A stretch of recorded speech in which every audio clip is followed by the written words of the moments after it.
heran. Udah ngatain, dikasih makan, kan udah bagus banget. Ini kata pengemis, bukan seperti ini orang itu memberi makan kepadaku. Abu Bakar tersentak, langsung bertanya, bagaimana orang itu memberi makan kepadamu? Apa kata pengemis ini? Orang itu nyuapin aku seperti aku anak kecil. Diusap mulutku kalau ternyata makanannya itu mengotori mulutku. Kalau makanan itu keras dihaluskan sama pria ini, seperti itu dia memperlakukan aku. Nangislah Abu Bakar di situ. Bagaimana mungkin orang yang memfitnah, yang ngata-ngatain, disuapin? Kalau mulutnya kotor dibersihin, makanannya kasar dihalusin, coba seindah itu. Apa kata Abu Bakar? Orang itu tidak akan pernah datang lagi. Oh enggak, kata pengemis. Dia akan datang sebentar lagi. Dia biasanya datang jam segini, sebentar lagi dia akan datang. Dia akan memperlakukan aku seperti bayi, nyuapin aku dan seterusnya. Apa kata Abu Bakar? Dia tidak akan pernah datang lagi. Mana? Akan datang kok. Dia tidak akan pernah datang karena beliau sudah wafat. Dan mulutmu yang terkotori dengan membulinya, memfitnahnya, dia adalah orang yang setiap hari nyuapin kamu. Gak percaya pengemis? Benar? Iya, dia adalah nabi kami, rasul kami, yang kamu fitnah Muhammad, gila Muhammad, tukang sihir Muhammad. Dia adalah seorang nabi yang membimbing kami. Seperti itu dia memerlukan kamu. Padahal lisanmu tajamnya luar biasa. Nah, pengemis itu langsung tersungkur memegang kaki Abu Bakar. Apa ini? Betulkah apa yang kau sampaikan? Demi Allah aku membicarakannya, menyampaikannya dengan jujur. Akhirnya apa? Kalau begitu, jadilah saksi. Aku mengikuti agama yang dia bawa. Akhirnya pengemis itu masuk Islam dengan keindahan dari akhlak Rasulullah SAW. Jadi kalau kita pengen punya akhlak yang bagus, yang baik, jadikan Rasulullah sebagai role model. Makanya disuruh apa? Baca gitu. Kalau kita membaca, terutama dengan memiliki 3 ilmu tadi, apa kata Allah di sini? Iqra wa rabbukal akram. Bacalah kata Allah gitu ya. Dan Tuhanmu lah yang maha mulia. Ada tafsiran indah membahas ayat ketiga, bacalah dan Tuhanmu maha mulia. Apa artinya? Yang pertama, bacalah maka kamu akan memuliakan Allah. Dengan membaca tadi kan, dengan kita punya ilmu, kita tahu caranya bagaimana memuliakan Allah, menyembah Allah, mengagungkan Allah. Itu tafsiran yang pertama. Tafsiran yang kedua, bacalah, rajinlah belajar, rajinlah membaca, maka Allah akan memuliakanmu. Bisa dibedakan nggak dua tafsir ini? Kalau yang pertama, bacalah, cari ilmu lah, maka kamu akan tahu bagaimana cara memuliakan Allah. Kalau yang kedua, bacalah, belajarlah, maka Allah akan memuliakan kamu. Jadi yang pertama kita tahu bagaimana cara memuliakan Allah, yang kedua Allah yang akan memuliakan kita, mengangkat derajat kita. Jadi ibu-ibu solehah yang duduk di sini, yang lagi ngaji semuanya, Allah dengan bangga menyebut nama kita satu persatu di hadapan para malaikat di langit sana. Dan ini hadisnya sahih. Jadi kalau kita duduk di pengajian, ada kan ketenangan dalam hati kita, itu valid. Kita sebetulnya punya masalah kan, pas duduk di sini tenang, bahkan ada yang baca doa tidur, dia bisa tenang. Di rumah dia nggak bisa tidur, sebetulnya banyak ujian, banyak masalah. Kok di pengajian bisa tidur ya, saking tenangnya. Terus yang kedua apa nih? Malaikat mengitari kita, mengepakkan sayap rahmatnya buat kita. Makanya ada cinta dalam diri kita tuh Allah tanamkan. Baru kemudian selanjutnya apa? Setelah malaikat mengitari, kemudian yang ketiga turun rahmat Allah, yang keempat dengan bangga Allah menyebut nama kita satu persatu di hadapan para malaikat. Jadi yang sering ngaji namanya sering di-mention sama Allah, sering disebut.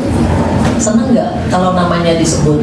Disebut sama presiden saja seneng, sama gubernur seneng, menjadi wanita terbaik senurahan aja udah seneng banget kita kan.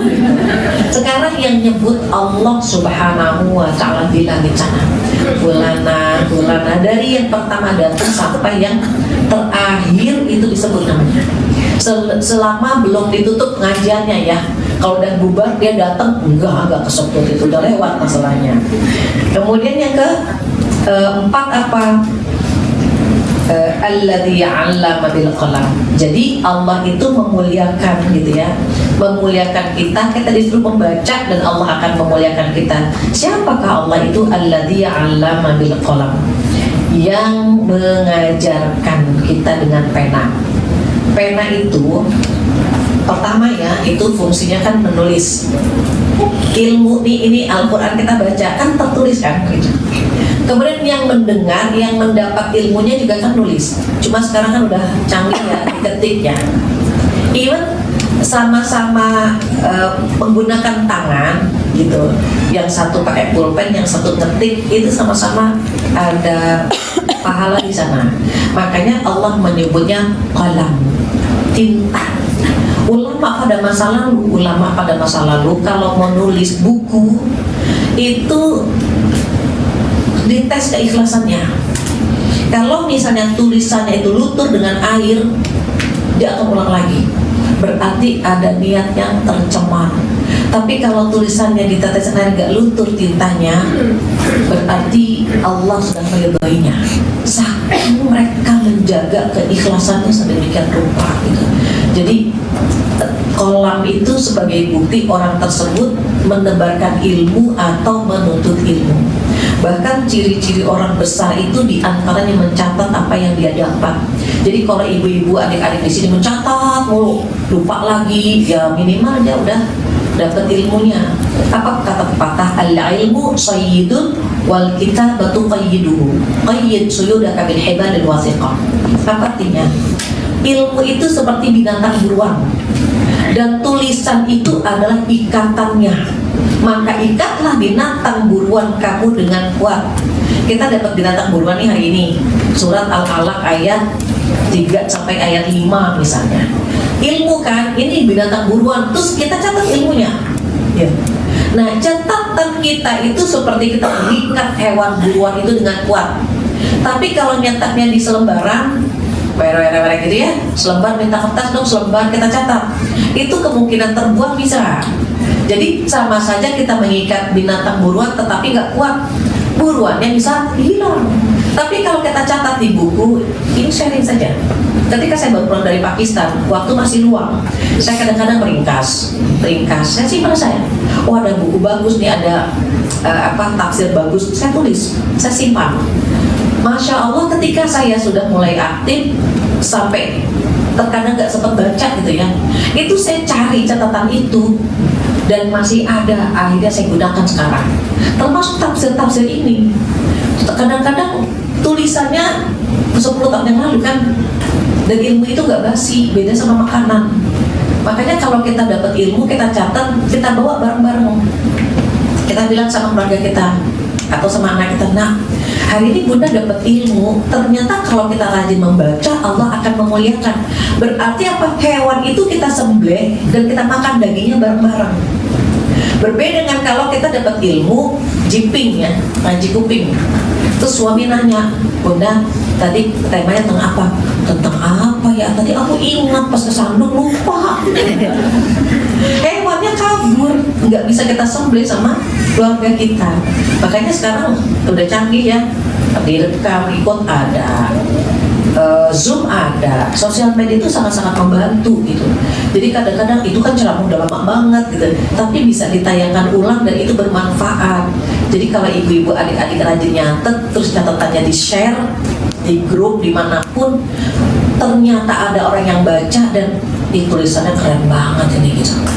Bagus banget, ini pengajian di mana? Di MNC misalnya. Tahu apa yang Allah berikan? Menjadi pahala jariah yang tidak sedikit pahalanya, berlipat-lipat. Semakin banyak orang yang membaca, semakin banyak orang yang mendengar, pahalanya insya Allah berlipat-lipat. Terakhir ayat 5, 'allamal insana ma lam ya'lam.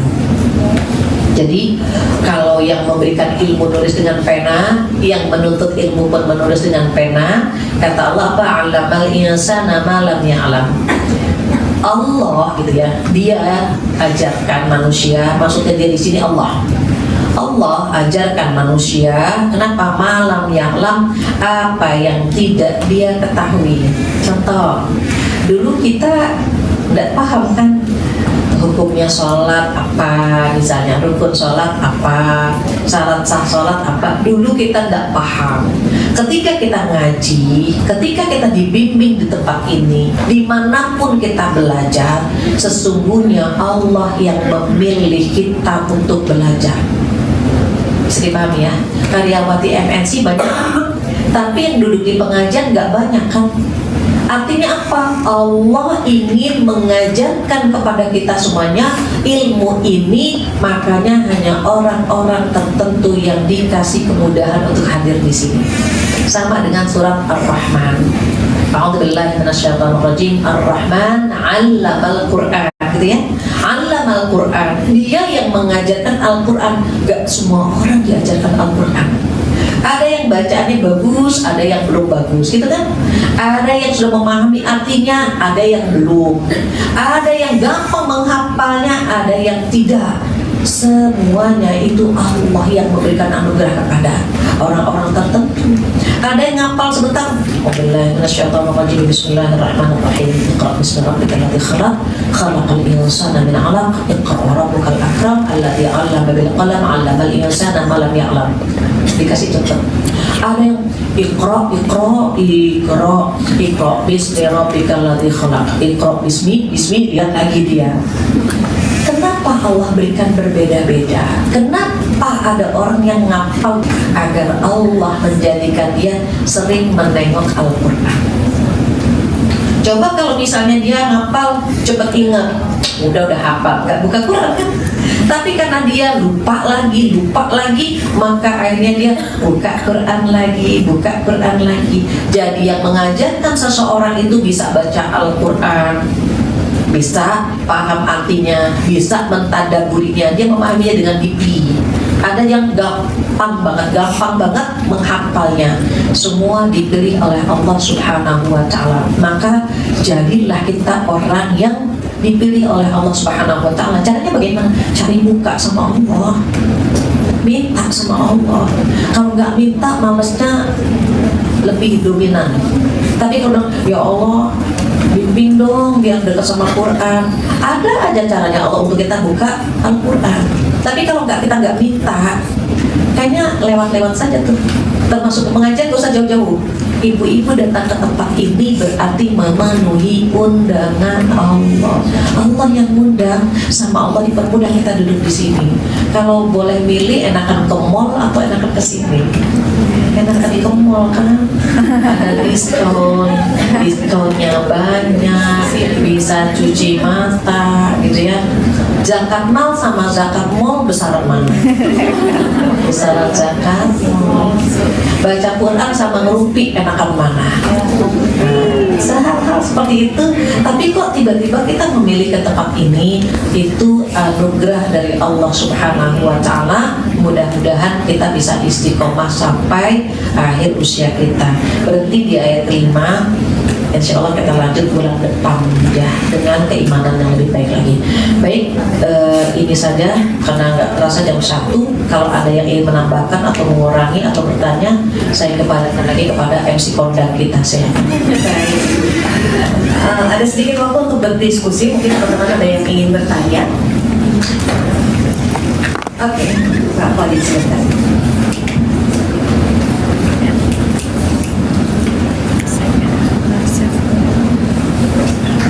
Assalamualaikum saja. Mau tanya yang tentang yang tadi. Kalau seandainya kita lagi sholat, kita akan sholat tiba-tiba keluar pilihan, apa yang harus kita lakuin? Terima kasih. Terima kasih juga Mbak. Ya, sama-sama. Insya Allah pertanyaan ini mewakili beberapa teman kali ya. Hal-hal yang membatalkan wudhu semua yang membatalkan wudhu otomatis membatalkan sholat gitu ya. Yang membatalkan wudhu apa sih? Keluar sesuatu dari salah satu dua jalan. Dua jalan itu namanya kubul dan dubur. Kubul dari depan, dubur dari belakang. Semuanya. Cuma bedanya ya laki-laki dengan perempuan. Kalau laki-laki itu cuma tempat BAB sama BAK gitu ya.